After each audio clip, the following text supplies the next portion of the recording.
और बच्चों के ऊपर नंबरों का बहुत दबाव रहता है। तो मैं अपने स्कूली जीवन से संबंधित एक अनुभव आपके साथ साझा करना चाहता हूं। मैं सिर्फ उतना ही पढ़ता था जितना कि परीक्षा में पास होने के लिए आवश्यक होता था, क्योंकि मेरी सहज रुचि सामान्य शिक्षा में नहीं थी। मुझे कला, खेलकूद, इसमें एक व्यक्तिगत रुचि हुआ करती थी।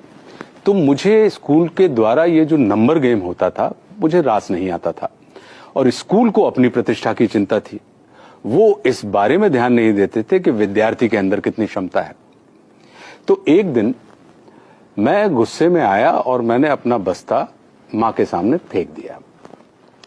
मां समझ रही थी कि मुझे समस्या विद्या से नहीं है, विद्यालय से है, या विद्यालय के उस वातावरण से है जिसमें नंबरों का दबाव मेरे ऊपर डाला जाता है। तो मां ने ध्यान से देखते हुए मुझसे पूछा कि अच्छा, ये बताओ कि तुम स्कूल क्यों जाते हो? मैंने कहा, पढ़ने के लिए। उन्होंने फिर मुझसे पूछा कि पढ़ने से क्या मिलता है? मैंने कहा, ज्ञान। वे बोली, ठीक है, अब ये बताओ कि ज्ञान किसे कहते हैं? अब मैं सोच में पड़ गया।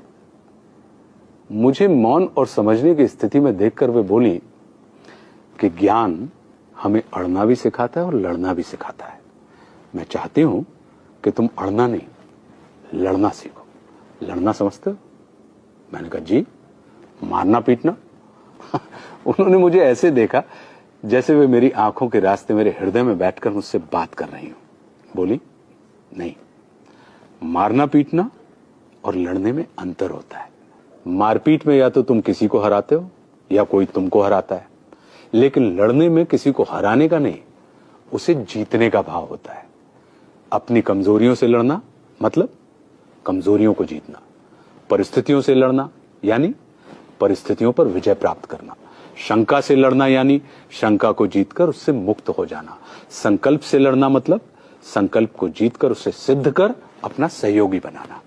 जीतने की इच्छा सकारात्मक भाव है और मारपीट के हराने की इच्छा नकारात्मक ऊर्जा। मारपीट के सिर्फ अवरोधों का दमन किया जा सकता है, किंतु लड़ने से उनका शमन किया जाता है। मारपीट के तुम सिर्फ कुछ वक्त के लिए अपनी तकलीफ को दबा सकते हो, किंतु लड़कर तकलीफ को समाप्त किया जा सकता है हमेशा के लिए। मैं चाहती हूं कि ज्ञान को बोझ समझ के तुम गढ़ो नहीं, बल्कि बढ़ो। तुम सफलता के लिए नहीं, स्वयं के सुख के लिए पढ़ो। फिर स्कूल में तुम अड़ना नहीं, लड़ना सीखोगे। हम तुम्हें स्कूल परीक्षा में आए प्रश्नों का उत्तर सीखने के लिए नहीं भेजते, बल्कि जीवन की परिस्थितियों का हल ढूंढने के लिए भेजते हैं।